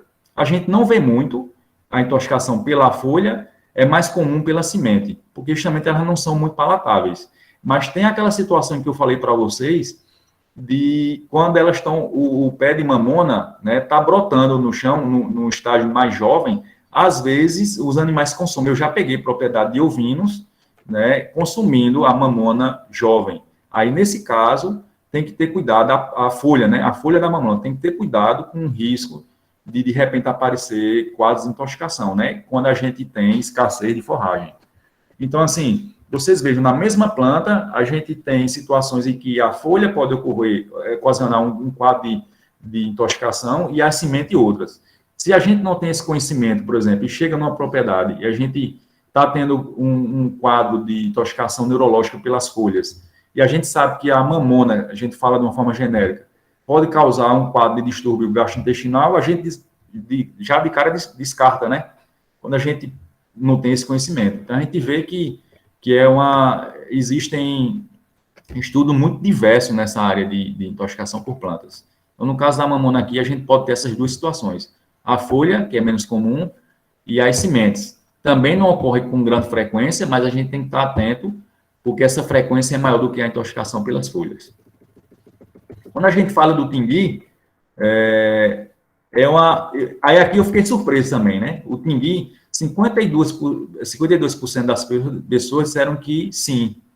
Aí, em relação ao tingui, eu achava que ia ser mais. Eu achava que mais do que 52% ia dizer que sim.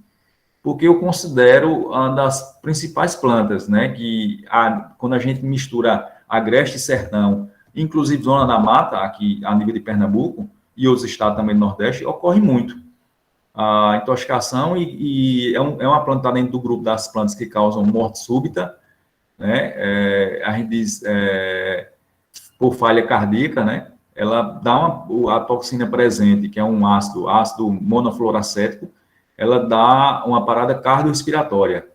E, por vezes, a gente, na necrópsia, encontra lesões cardíacas.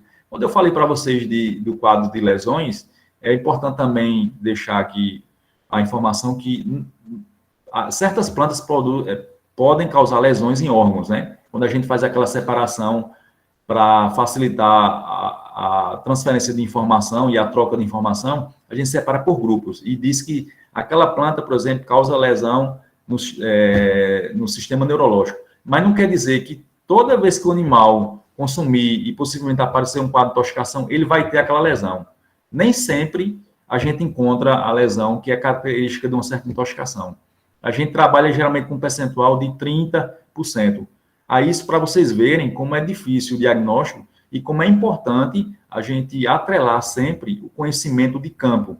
Ou seja, é muito importante na questão do diagnóstico das intoxicações por plantas a informação que vem do campo, que a gente capta do campo, que a gente troca experiência com o produtor, que a gente troca experiência com vocês que estão lá na prática. Na minha prática de campo, eu pude observar que, eu digo assim, que 40% da necessidade de um diagnóstico bem feito vem desse estudo epidemiológico, é o estudo de campo, entendeu? 20% a clínica e a patologia apresentada pelo animal e 20% os exames complementares e identificação da planta. O maior percentual, quando a gente pensa no diagnóstico correto, o maior percentual que requer atenção vem da investigação de campo. Então, essa planta, ela ocorre muito, talvez o que esteja atrelado a um menor conhecimento dessa intoxicação por ela é que ela é uma planta de difícil intoxicação, de difícil identificação, né? E, assim, ela tem várias famílias, amorímia, várias espécies. A amorímia, eu botei para vocês um relato de um caso de intoxicação em Passira e no município de Salgado de São Félix, na Paraíba. Por lá foi a Amorímia septentrionalis. Então, assim, ela tem várias espécies, a família Amorímia. É uma família que foi reclassificada recentemente, antes era conhecida como Mascânia. Então, pode ser que vocês, se forem querer se aprofundar e buscar alguns artigos científicos, vocês vão ver que alguns estão denominando ela, aqui, ó, esse nome científico, o nome da família, como Mascânia, né? Então, foi reclassificado e agora ela é conhecida como Amorímia, ok? Uma planta que ocorre mais a nível de agreste e zona da mata ela tem o mesmo princípio tóxico que essa anterior, que é conhecida como a Otingui, né? Essa aqui é a erva de rato e cafezinho. Esse resultado aqui era um resultado esperado, né? Apenas 9 pessoas disseram que já ouviram relatos, porque ela é uma planta que está mais presente em regiões que tem mata, remanescente de mata, região de brecha de altitude, e ela não suporta áreas quentes, né, no sertão. Então, a gente vai ter a oportunidade de conversar aqui com um criador, em que a gente iniciou um trabalho lá e diagnosticou casos de intoxicações na região de Jurema, por essa planta. É uma região que tem uma área lá de brejo, né, uma área grechada, e áreas remanescentes de mata.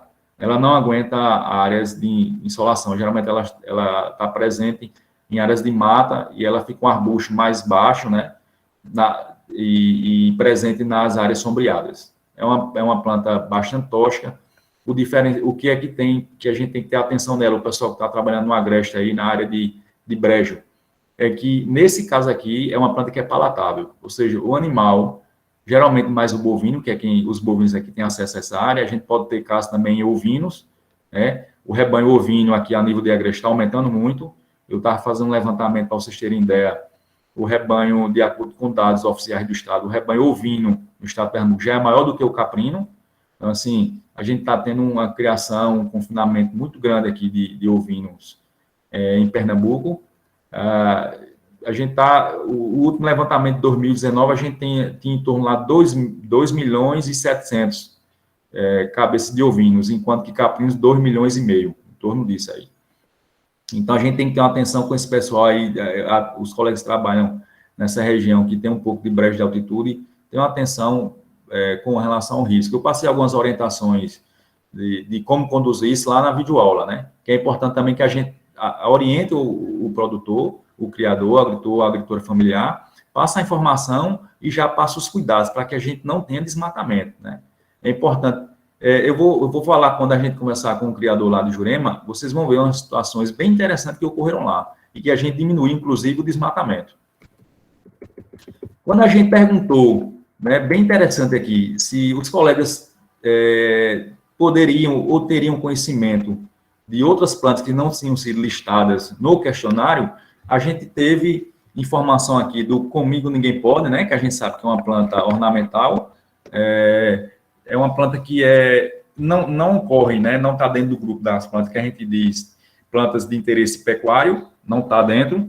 Então, assim, a gente não considera casos delas intoxicações, casos a nível de campo, natural, mas ela é uma planta que é tóxica, ela tem oxalatos, né, oxalatos, ela tem um componente na célula delas que elas causam lesões traumáticas na língua do animal, nos lábios.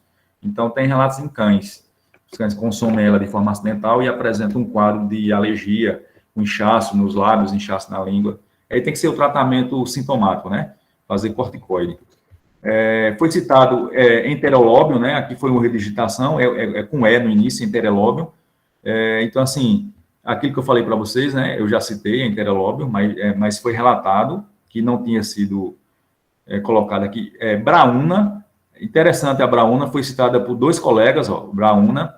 Eu não tenho conhecimento, muito importante essa informação aqui, eu não tenho conhecimento, e assim, eu fiz uma busca, né, e não vi trabalhos, né, sobre casos de intoxicações naturais por essa planta. Luiz, Oi. Aqui em Salgueiro tem um produtor, eu considero ele um grande produtor, sabe? Ele trabalha muito com caprino e ovino. Ele relatou para mim a questão da baraúna e do angico. Do pereiro também, né? Do pereiro, então, assim, a baraúna não tem. Eu tive dando fazendo umas leituras em relação à baraúna, eu vi que ela é uma planta que, na folha, principalmente, ela tem as vagens também, né? Todas essas plantas, assim, a gente tem que ter uma atenção com relação à vagem, né? Toda vagem, geralmente, essas plantas que encapsulam, né, que tem aquela cápsula, essas vagens, essas cápsulas, são ricas em taninos. E, assim, não é normal o animal estar consumindo muito dessa vagem, né? Ele relatou a questão do aborto, sabe? Foi na parte do aborto. Causava muito aborto nos animais. Uma situação que teria que ter uma investigação aí mais de campo. Mas interessante essa sua observação. E vocês veem que o produtor, ele assim, eu sempre digo, é quem mais sabe, porque ele está lá observando todo dia, né? A gente não trabalha nesse caso de intoxicações que a gente diz, plantas de interesse pecuário, a gente não trabalha com experimentação, não, né? Quem faz experimentação é a pesquisa depois para confirmar que realmente se trata de uma intoxicação por uma planta ou por um componente específico. O foco da gente são essas situações que estão ocorrendo a nível de campo. A gente não vai procurar essa problemática. Essa problemática tem que vir e a gente tentar dar o retorno à sociedade. Teve também o angico. O angico e o pereiro, realmente eles estão dentro dos grupos das plantas que podem causar problemas reprodutivos, né? Abortos, e geralmente o angico é aborto, né? Desculpe, o angico, o angico ele é rico em... Não, eu estou confundindo. O angico ele pode causar aborto. A gente visualizou algumas situações quando eu participei de um projeto de sanidade caprina e ovina a nível de Agreste. Tinha bastante relato do angico como sendo responsável pelo aborto e a jurema preta, né, como responsável que é o que a gente diz que é teraprogenia, malformação fetal. Aqueles fetos que nascem sem os membros, né? A gente observou muito isso a nível de campo. E pesquisas foram feitas, experimentos comprovaram que tem relação com a jurema preta, né? O que eu confundi aqui, que eu fui falar para vocês do ácido cianídrico, é em relação ao pereiro, né? A pereira, né? Que é rico também em ácido cianídrico. A gente teve aqui Comigo Ninguém Pode, novamente citado, eu já falei, e o Aveloz, né? O Aveloz é uma informação... Eu tive também relato de alguns produtores, quando em campo, sobre a possibilidade de quadro de intoxicação pelo consumo de Aveloz. Mas, assim, a gente não tem trabalhos, né? O Aveloz, ele tem aquela substância lá, um látex, né? Que é, geralmente, essas plantas que têm látex, o animal não consome muito, porque o próprio látex, ele já causa um quadro de aversão. Geralmente, ele tem um gosto amargo, né? Essas plantas que têm esses látex, e isso já inibe o consumo em grande quantidade do animais. Por isso que a gente não visualiza muito quadros de intoxicações por essas plantas, mesmo aquelas que têm possivelmente uma toxina, né? Geralmente esse látex ele inibe esse consumo em grande quantidade. Eu não tenho conhecimento e não vi, né, na prática de campo, eu vi relatos, mas assim, a gente não chegou a pegar casos de intoxicações e também não vi trabalhos relatando a questão da intoxicação pelo Aveloz. Ok, Luiz. Ok, Milton. Vamos, alguma dúvida aí, Milton, em relação a isso? Eu acho que a gente poderia trazer o produtor, né? Eu vou passar só aqui as perguntas, eu acho até que você já falou. Isso. Passo aqui rapidinho, são só algumas. Tem a pergunta de André de Brito, que ele fala, tira duas dúvidas, né? A algaroba é tóxica e a salsa é a mesma getirana? Pronto. André. Tá ligado, Aldo, né? Da getirana eu já falei, né? Eu já disse para ele. E a algaroba, ela pode causar... A algaroba, a gente tem que ter cuidado com o percentual na alimentação. A gente pegou casos de intoxicação por algaroba, tanto em bovinos como em ovinos, bovinos caprinos, e era pouco relatado em ovinos. Mas teve um trabalho, há 2 anos atrás, no município de Jataúba, no confinamento de ovinos, e que foi confirmado também que ela pode causar intoxicação em ovinos. O principal quadro é o quê? De lesão, né, do nervo, que passa o impulso nervoso para a musculatura do masseter. É o que a gente diz de cara torta ou queixo caído. Justamente, tem uma lesão neurológica, ela tem um componente que causa lesão neurológica e dá lesão nesse nervo. E aí a gente tem uma atrofia dos músculos que dão essa movimentação na mandíbula, que é o músculo, principalmente o masseter. E aí esse animal, como ele não consegue se alimentar bem, ele não consegue apreender o alimento para se alimentar, ele não consegue beber água direito, ele vai emagrecendo e geralmente morre, né? A principal medida de manejo em relação à garoba é uma forragem, né? A vagem dela é importante, para o sertão tem muito. Qual é a principal medida de manejo? ter cuidado com os animais que foram recém-introduzidos em áreas que tem grande quantidade de vagem da garoba e não tem outra forragem disponível, né? Esse é um ponto. O outro, se vai confinar, ter cuidado com o percentual, nunca ultrapassar 30% da alimentação total, da composição total da alimentação, nunca ultrapassar 30% em relação à garoba, entendeu? Então, se eu vou compor a alimentação do animal, 100%, a garoba só pode entrar, no máximo, com 30% dessa composição, ou a garoba ou o farelo também, né? Que eles usam também muito. Então, é verídico em relação à garoba. Tem uma pergunta aqui de Fabrício, que é a questão sobre o silo mal feito, se pode intoxicar os animais. Porque ele já disse que isso aconteceu, por fungo, né? Com focos de fungo no alimento. Ele disse que já houve esse caso. E se isso acontece, qual o tratamento? É possível, né? A gente tem casos de manejo errado em silos. A gente pode ter as próprias clostridioses, que estão naturalmente, são bactérias que estão naturalmente no solo, né? A gente pode ter um acidente se a gente tem um manejo mal feito da silagem, da contaminação. E, assim, a gente, dependendo desse silo, se ele é fabricado com uma grande quantidade de umidade lá, depois de aberto, né? Você pega áreas, é sempre bom descartar aquela primeira camada, se ela está putrefa, né? Se ela está podre, se ela está em putrefação, se está com grande quantidade de mofo, é sempre bom descartar, porque a gente não sabe o que é que tem ali. De repente, pode ter alguns fungos, e a gente sabe que fungos produzem micotoxinas, entendeu? Agora, assim, isso a gente vê acontecer geralmente pouco, e vê poucos relatos. A gente tem que levar em consideração dois aspectos. A gente tem dificuldade no diagnóstico correto de doenças a nível estadual, esse é um ponto. Por isso que também a gente vê poucos relatos de intoxicações, relatos confirmados por intoxicação por planta. E o outro é que os bovinos, que geralmente é quem estão mais atrelados a essa questão dos silos, são animais resistentes, né? Tem que ter uma quantidade grande, geralmente, para intoxicar esses animais. Mas é possível, sim. Ok. Aí, assim, tem algumas afirmações, né?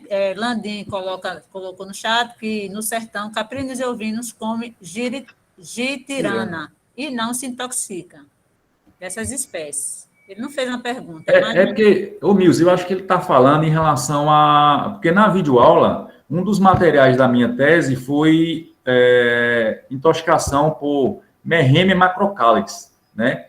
E é uma planta que é da mesma família da jitirana que eu botei lá, que pode ser utilizada como alternativa de forragem, né? Que é a Merremia aegyptia, é outra espécie de Merremia. E, assim, existe uma confusão por conta desse nome popular. Esse nome jitirana, ele é usado para uma grande diversidade de plantas trepadeiras, dessas trepadeiras. No caso de Condado, e aqui na região, na zona da mata, que eu não vi ela no sertão, não vi essa que causou intoxicação em bovinos, eu não vi ela no sertão, mas aqui na zona da mata, talvez em Agreste, ela pode estar presente, que é aquela Merremia macrocalix. Ela causou um quadro de distúrbio digestivo, principalmente associado a timpanismo, né, gasoso. A gente ainda não conseguiu identificar qual o princípio tóxico que pode estar relacionado a isso, mas ela causa um quadro de timpanismo, o animal fica com um quadro de intoxicação urinando com frequência, né, urina com frequência, se deita, né, e se a gente não reverte isso, ele morre por choque hipovolêmico, que é o quê? Essa compressão do rumen dificulta a movimentação respiratória e circulatória, e o animal morre por um quadro, tipo um quadro de asfixia, né? Sem respirar e sem conseguir que o sangue circule por todo o corpo. Nesse caso lá, a gente teve uma dificuldade de identificar o nome popular dessa planta. E esse termo jitirana foi atrelado por alguns criadores como sendo um tipo de jitirana, essa Merremia macrocalix. Okay. Não espalhar para as demais jitiranas, né? Essa jitirana que eu até pus lá na videoaula, a questão dessa diferenciação, né? A maior parte das jitiranas que a gente encontra no sertão e agreste, realmente os animais consomem. E se soltos, dificilmente a gente vai encontrar casos de intoxicação. Ok. Tem uma constatação aqui de Juan, né, falando que o algodão de seda é uma ótima fonte de proteína bruta, mas foi só uma constatação, não é uma pergunta. É porque o pessoal fala, eu lembro que teve uma aula aí que teve um colega que foi na de Américo, né? Na conversa da gente com a Américo, teve um colega que falou sobre o algodão de seda, né? E realmente ele tem o algodão de seda, a gente vê poucos relatos. Eu mesmo não tinha conhecimento de intoxicação pelo algodão de seda. Ele é rico em proteína, riquíssimo, como a favela também é, como a jitirana é. Por causa do algodão de seda, eu vi relatos que ele também é uma planta que tem um látex, né? Ele tem uma substância lactescente, né?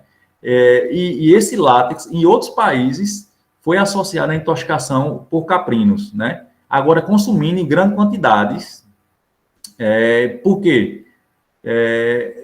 Nesse caso, necessita de uma grande quantidade de ingestão, e geralmente a gente, numa situação normal de caatinga, não vê isso nele, porque justamente ele tem aquela questão do gosto amargo, ele não é muito palatável. Então, o caprino vai lá, consome pouco e vai para outra forragem. A mesma forma o ovino. Então, ele pode ser tóxico. Se você tem que ter cuidado quando for cortar para fornecer no curral para os animais. Tem que ter cuidado. Em relação ao algodão de seda. Tem duas perguntas aqui, que foi de Sávio e também Alessio, né? Reforçou, que eu acho que você até já respondeu, que é referente a Baraúna, Pereira e Angico. Quanto o problema da algaroba, problema sério. Aí ele só está comentando também que tivemos um sério problema na fazenda, né? Vários animais morreram. Com a garoba. Em relação a Baraúna, eu acho importante depois a gente fazer uma investigação, né? Eu, particularmente, não tinha conhecimento e vi poucos trabalhos. Não vi trabalho, nenhum trabalho eu vi. Mas, assim, a observação de campo dos colegas é importantíssima. E tem a última aqui, que é de Marcilene, que diz que a jurema preta, né? Marcilene está lá em Tuparetama. Acredito que sim. A jurema preta na nossa região é conhecida por causar má formação e aborto em caprinos e ovinos. Aí ela diz que não tem relato em bovinos. Você tem dados sobre ela em bovino, né? Não, a gente tem não. Não tem, inclusive, não me lembro de trabalhos, inclusive, científicos, relatando intoxicação, esse quadro de má formação em bovinos. Né? Pode estar relacionado àquela questão da resistência de certas espécies, né? Que a gente tem plantas que podem causar intoxicação em bovinos e o caprino é mais resistente, e vice-versa. Como também pode estar relacionado à questão da aptidão de cada animal, né? A opção por um certo tipo de forragem. Eu não considero ser muito comum ver o bovino consumindo jurema. É mais caprino mesmo. O caprino gosta mais dessas forragens arbustivas, né? Gosta de subir, ficar em pé, consumindo. Talvez por isso que a gente tenha mais casos em caprinos. E para fechar, essa foi uma constatação também de Antônio Landim, que disse que um agricultor relatou que perdeu 5 ovinos com guiso, sintomas barriga cheia de água.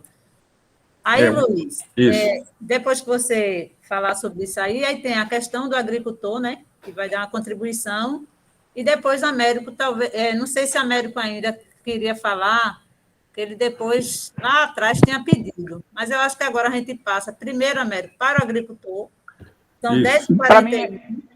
Luiz, é só uma observação simplesinha, sabe? Um colega aí, primeiro parabenizar você, né? Um colega aí relatou da questão do espinho da favela, e eu entendi que ele estava muito direcionado para o que está causando o espinho a nível do sistema digestivo do caprino, né?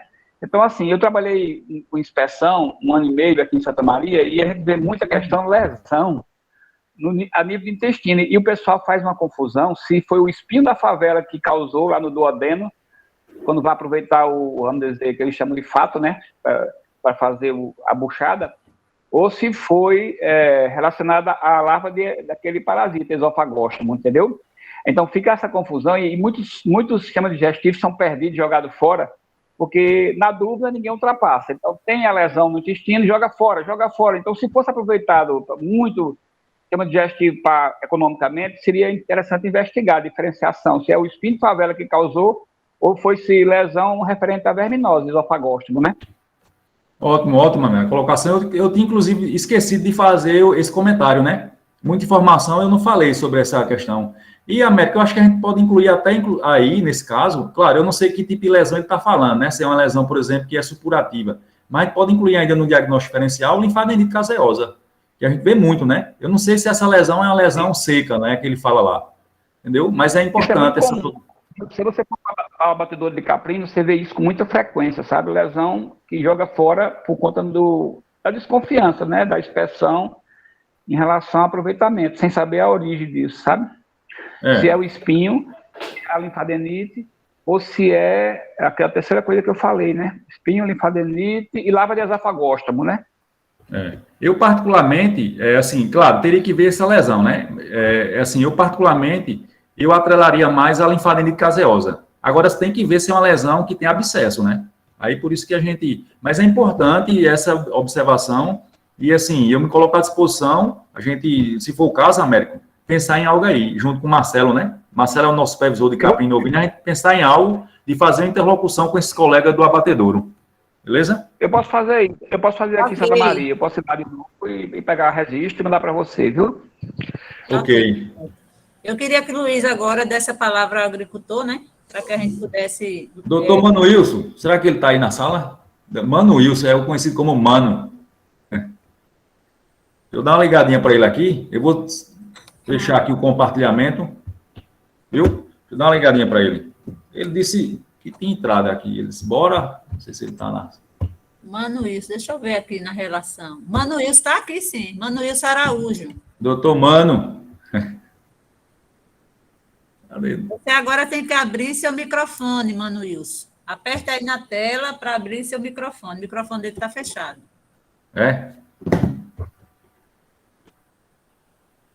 Mano Wilson, teu microfone. Não sei se ele está com algum problema, mas tem Mano Wilson. Está aparecendo a imagem dele? Não, está aparecendo ele na relação, né? Das pessoas. Deixa eu ligar para ele aqui. Adriano está assistindo de cá, né, Adriano? No terceiro andar, né, Adriano? Tudo bem, Adriano. Estou te vendo aqui. Tu pensa que está escondida? Tu não está escondido, não, viu?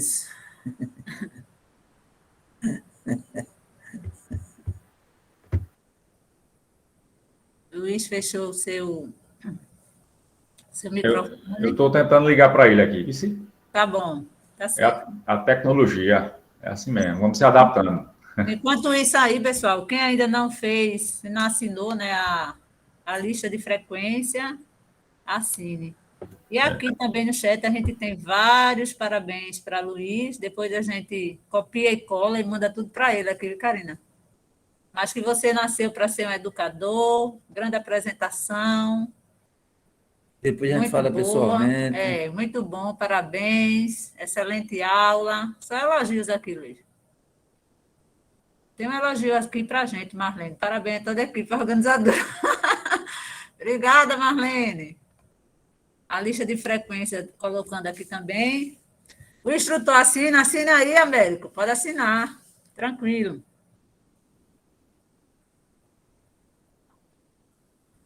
Ele está ainda aí, Milzi? Deixa eu ver aqui. Está aparecendo aí? Deixa eu ver aqui. Mano Wilson não tem nenhum no IPA, né? Não, Mano Wilson é ele. É porque o microfone dele está fechado. Mas ele está na sala. Mano, não sei se ele... Eu vou fazer umas tentativas aqui, caso não dê certo, aí eu vou contar a história, como foi que se deu lá. Era bom ele saiu. Ele agora saiu, viu? Ele saiu, acho que para atender o telefone. Aí eu vou tentar aqui falar com ele, que ele estava pelo telefone. Ok. Pessoal, aí só, enquanto o Luiz está tentando aí, né, dizer que vocês continuem assistindo a videoaula, é importante, né? Inclusive, no último módulo, a videoaula é apenas de meia hora, né, Karina? Da professora Ângela. Então, assim, rapidinho vocês fazem isso, é importante estar assistindo a videoaula para quando chegar nessa aula síncrona, a gente puder dialogar, né, um pouco e tirar as dúvidas. Agradecer também ao pessoal aí, né, esses convidados que estão com a gente. André, acredito que não é da casa. Pelo menos eu estou achando que o André não é. E tem outra pessoa aí que eu vi, mas que se prontificaram, né, argumentaram que queria fazer isso. Matheus. Matheus. Pronto, Matheus. Está aqui com a gente, a Mas gente agradece imensamente. Obrigado, eu que agradeço. Sou da casa não, mas estou gostando muito aí da troca de experiência com todos Que vocês. bom. É uma oportunidade muito grande. Fico muito feliz, viu? Muito bom. A gente que agradece, André. André e Matheus. E os da pista, né? Ô, Milson, André, Matheus eu não vi, né? André é de onde ele? Eu estava aqui falando com... Ele é de Buíque, se eu não me engano, porque eu vi Legal. uma pergunta aí Pedra. Pedra, né? E Pedra. Matheus está colocando aqui que agradece imensamente. Pronto. Então é isso. É sempre bom os colegas aí a gente ter cuidado quando for abordar essa questão, né, de intoxicações, de ter cuidado com aquele termo, planta tóxica. Eu também não gosto muito, não. Sempre observar o aspecto local e fazer uma investigação bem feita de campo. Não chegar com esse termo planta tóxica, para a turma não sair desmatando tudo, matando, tendo, né? Tem que ter calma. Eu estou tentando agora, mas ele disse que ia entrar e ia tentar desbloquear o microfone. Só lembrando que hoje a gente vai disponibilizar o módulo 8 e 9, que é referente às aulas da próxima semana, né? E que é importante que vocês assistam. A gente está percebendo que tem uma visualização pequena nas videoaulas e que isso tudo vai colaborar com a discussão na aula síncrona, tá certo? Tu consegue ver, Mil, se ele entrou de novo? Ok, Karen. Estou vendo aqui. Deixa eu ver aqui. Simano Wilson, Marcelo, Matheus. Ainda não. Entrou não. Eu vou fazer o seguinte, a gente vai tentando aí, eu vou começar contando a história, que aí se mano conseguir, ele disse que estava escutando a gente, via, né, estava liberado lá, ele só não estava conseguindo liberar o microfone. Eu vou iniciar contando a história e aí, se der tempo, ele entra e complementa. Essa situação lá de Jurema, né, nessa época eu trabalhava Pessoa, que é agrônomo, o amigão Pessoa, e Raimundo Nonato, que é técnico agrícola. Deixa eu liberar minha câmera aqui, que eu tinha esquecido. Aí, eu na época trabalhava em Bonito, próximo de lá, né? E sempre que podia, estava em interlocução com os colegas. E quando visitava lá, uma coisa me chamou a atenção, que o pessoal dizia que estava tendo muito foco de casos de mortalidade em bovinos associada à raiva e também acidente ofídico, né, que é a questão da incidência de cobras. E aqui chamou a atenção porque, assim, a gente tinha um canal de diagnóstico de raiva, que é a Dagro, fazia um trabalho legal, né, de identificação, em parceria com o Ministério da Agricultura, e não estava tendo confirmação desses casos, né. E, assim, acidente ofídico, quando me falam de acidente ofídico, acontece, mas, assim, é relativamente difícil, dependendo da região que a gente está tendo, né? Aqui mesmo onde eu moro, eu corro no meio da mata. A gente tem que saber conviver, né, com o ambiente. Eu corro no meio da mata, com atenção, e assim, tem várias espécies de cobra aqui, e assim, nunca, graças a Deus, até hoje, eu nunca me deparei, né, sabendo o horário de correr. Aí aquilo me chamou a atenção. Aí eu disse, Mano, isso é agricultor, né, que é o que tinha tido o último caso lá de intoxicação no rebanho dele. Ele tinha um rebanho Nelore, né? Ele estava nessa época ele sempre faz esse manejo de recria e engorda. Nessa época ele estava lá com 20 animais e estava sempre arrendando áreas vizinhas à propriedade dele, né? E é uma região que antigamente era mata, né? A região de Jurema ali antes era uma região de mata, foi bastante desmatada, infelizmente, mas sempre as pastagens lá próximo tem áreas de mata, que é o que a gente chama de capoeiras. Aí eu disse, mano, vamos investigar para ver o que é isso. O que é que vocês acham que pode ser? Eu perguntei a ele, Luiz, aqui a gente acha que pode ser o raiva, né? Ou cobra, né? A questão de que eles dizem que é inseto, né? Quando a gente, na investigação começando, inseto, eles chamam lá cobra de inseto, ou uma planta tóxica. Aí eu disse, e essa planta tóxica seria qual? Ele disse, é uma planta que o pessoal chama aqui erva de rato. Eu disse, faz o seguinte, manda essa planta para mim. Ele disse, pronto, eu vou ver pelo menino da praça aqui, mano. Aí ele foi e mandou um exemplar. E aí eu fui, contactei o pessoal da universidade. Assim, eu sempre busquei esse tipo de parceria com o pessoal da universidade e até hoje eu ainda busco e assim, a universidade não está ruim das pernas, não. A gente tem muita gente boa, né? Como toda instituição pública e privada tem momentos de passar por dificuldade, depois volta ao normal. É um lugar que a gente aprende muito, troca experiência. Aí eu contatei eles e a gente começou a investigar. Nesse primeiro momento foi descartado aquela planta que possivelmente seria a erva de rato. Mas ela lembrava muito essa planta, a erva de rato, que eu mostrei para vocês na videoaula, que é a palicúria, né? A palicúria ainda fosse. Ela lembrava muito. Aí eu disse, Fábio, o professor Fábio Mendonça, que faz parte do laboratório de patologia, né? E análise histopatológica lá da Rural. Eu disse, Fábio, vamos lá em Jurema? Eu disse, bora. Quando a gente estava indo para Jurema, é interessante eu falar para vocês essa questão do conhecimento regional. Quando a gente passa em Panelas, estava numa época um pouco de seca, de estiagem, quando a gente passa em Panelas, aí ele olhou para mim e disse, Luiz, rapaz, aqui é muito seco, bicho, muita caatinga, a gente não vai encontrar, possivelmente não vai ser intoxicação por erva de rato, não. Palicúria é uma planta que dá em área de capoeira, de mata. Disse, não, rapaz, mas tenha calma, é porque a gente está passando... O estado de Pernambuco, ele tem essas divisões, mas tem uma diversidade de vegetação. A gente está passando por uma área aqui de caatinga, mas logo mais na frente, quando a gente sobe, tal, você vai ver a área de brejo e vai ver que tem mata. Aí ele... Mas foi cismado, né? E quando a gente chegou lá, na propriedade, por incrível que pareça, a gente viu, próximo da planta que Mano Wilson tinha enviado, sempre próximo dela, tinha a erva de rato, que é a identificada. E essa planta foi identificada na década de 80 lá, por um professor do Rio, estava tendo mortalidade, professor Tocarne, que é o professor daquele livro que eu mostrei para vocês. Em 1982, ele veio, ele sempre rodava muito o país, fazendo esse trabalho de diagnóstico, de intoxicação, ele era um patologista, em diversas causas de morte. E ele estudou muito essa parte de planta, porque acontecia muito no campo. Ele relatou esse caso no Agreste de Pernambuco, na região de Brejo de Altitude, Garanhuns, Jurema. Só que, assim, ao longo do tempo, parece que essa informação foi se perdendo e os produtores não tinham conhecimento de qual era a planta. O que acontecia lá? O pessoal, por achar que era ou planta, ou por achar que era erva de rato, principalmente, ou cobra, simplesmente tirava os animais e tocava fogo na mata. Tocava fogo na mata porque não sabia exatamente o que era e não tinha a distinção de qual era a planta.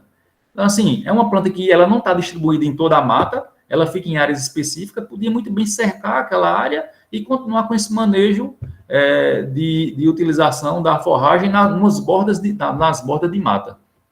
E aí lá a gente identificou, né, e confirmou que era um quadro de intoxicação por erva de rato. E Mano Wilson, nessa propriedade dele, ele perdeu, desses animais, ele perdeu 3 animais que morreram com um quadro de intoxicação. E, assim, e aí ficou bem marcada essa questão da importância da nossa relação dos colegas da extensão do campo com o produtor em situações de mortalidades, para que a gente possa fazer uma investigação mais próximo do que é o correto, o diagnóstico. E isso é possível como? Sempre formando parcerias, né? Ninguém trabalha de forma isolada. E, assim, graças a essa parceria da gente com a Universidade Federal Rural, a gente conseguiu ter um bom desfecho lá e trocando essa experiência com o produtor, chegar a esse diagnóstico da intoxicação. Interessante que Mano Wilson, ele tinha a expertise, né? Ele disse que quando foi conduzir esses animais para tirar da mata, que ele chegou, já tinham 2 animais mortos. E os demais, quando ele foi tirando para levar para outra pastagem, os animais iam se deitando ao longo da viagem, se deitando, e ele disse que foi deixando no percurso os animais que ficavam cansados, ele deixava, né, e foi pegar no outro dia. E isso é uma das principais características no cuidado da condução em animais intoxicados com essas plantas que contêm acianide, como o tingui, que eu falei, como a erva de rato. Não tem um tratamento específico, porque ela afeta principalmente o coração e da parada cardiorrespiratória. E se você se depara com essa situação, não movimentar os animais, porque a movimentação precipita a morte, ou seja, ela acelera a morte do animal. Em algumas situações, esses animais ficam lá quietos, né, eles começam a urinar com grande frequência e conseguem eliminar a toxina e sobreviver. Se você movimenta, essa morte vai ser precipitada pelo exercício. E aí, Mano Wilson, você viu que é a expertise do criador, né? Ele, mesmo sem ter esse conhecimento, ele adotou essa técnica e deu certo. Senão ele teria perdido até mais animais. Então, assim, foi essa experiência, a gente tem outras, como eu relatei para vocês aí, nessa nossa prática de campo, e era isso que eu queria falar para vocês em relação a esse caso. Infelizmente, a gente não teve essa troca aí com o Mano, mas eu acho que deu para passar uma ideia do que seria esse caso lá de Jurema. Jurema está aqui no Agreste, Pernambuco. Music, ok? Ok. Matheus está colocando aqui, a erva de rato é uma planta que tem grande impacto aqui em casa. Já perdemos muitos animais por conta dela. Matheus é de onde, Music? É aquele colega que é criador e aluno, né? Matheus, tu és de onde? Professor, eu faço zootecnia na Univas, só que eu tenho propriedade em Afrânio. Na verdade, eu tenho duas. Uma perto de, não sei se você conhece a região, mas Afrânio já chegando perto de Extrema, para Dormentes, e outra perto do Piauí. Aí sempre quando nasce, teve um caso lá em casa que estava morrendo muitos animais, sabe? E o vovô conhece muitas das plantas. Aí a gente encontramos uma rama de erva de rato. Quando chegou lá, estava comida, realmente, as folhas e tudo. E aí, quando a gente foi olhar, um animal foi lá, comeu e caiu e morreu lá. E aí a gente começou a desmatar essas ervas. E aí, a partir disso, reduziu a mortalidade. Mas, por dia, a gente perdeu muitos animais por causa dessa erva do rato. Ô, Matheus, no caso, às vezes, esse termo erva de rato, como também o termo tingui, ele é propagado para todas as plantas, né? Tem certas regiões que os criadores conhecem toda planta que é tóxica, eles denominam ou tingui ou erva de rato, né? Então, assim, pode ser que nesse teu caso aí, né, eu não sei, essa região, ao que me parece, é uma região mais árida, né, semiárida, né? Isso mesmo. Possivelmente, se não tiver, no caso dessa que eu estava falando, que é a palicúria, ela é mais específica para áreas de Mata Atlântica, né? Eu acredito mais que no caso aí teu específico tenha sido o tingui.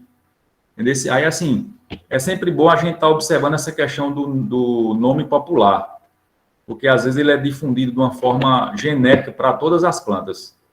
Alguns criadores que eu tenho contato, toda planta que pode causar intoxicação, eles chamam de tingui. Ok, Luiz. Pessoal, já são 11 horas, né?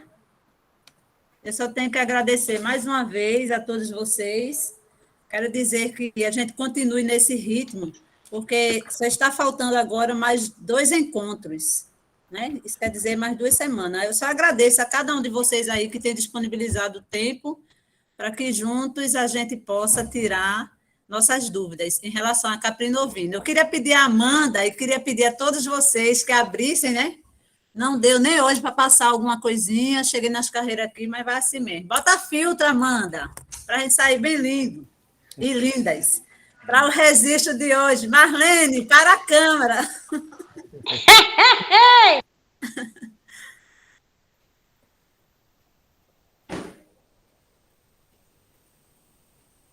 Ô, Joseli, bota essa câmera tua no teu rosto, Joseli. Tá de baixo para cima, assim, ó. Bota assim, no teu rosto, para a gente ver. Aí, abre a câmera aí. Amanda, não tira a foto falando, não. Vê se... Muito bom ver vocês, nem que seja pela telinha, né? Ai, Luiz, parabéns, Luiz. Parabéns, obrigado. A todos vocês. Parabéns a todos e a todas. Obrigado. Maravilhoso, muito bom. Tchau. Beijão Tchau. para vocês. Beijão. Ô, Milzi, em relação ao chutor Paulo Nogueira, né, que ele ia estar hoje, por um motivo lá não pôde, né? Aí, Milzi depois vai ver aí qual seria, talvez, o encaixe da data dele. Tá bom, tá certo. A gente vê isso e avisa o pessoal. Tá ok. Doutor Américo, você estava parecendo um muçulmano com esse... Isso é o que aí, ó? Ele disse que dormiu mal, deu um jeito no pescoço. Uma coleira de cachorro, falta só a corrente agora, viu? Beleza. Valeu, pessoal. Obrigado aí também pela troca de experiência, viu? Valeu. Ok. Tchau. Até mais.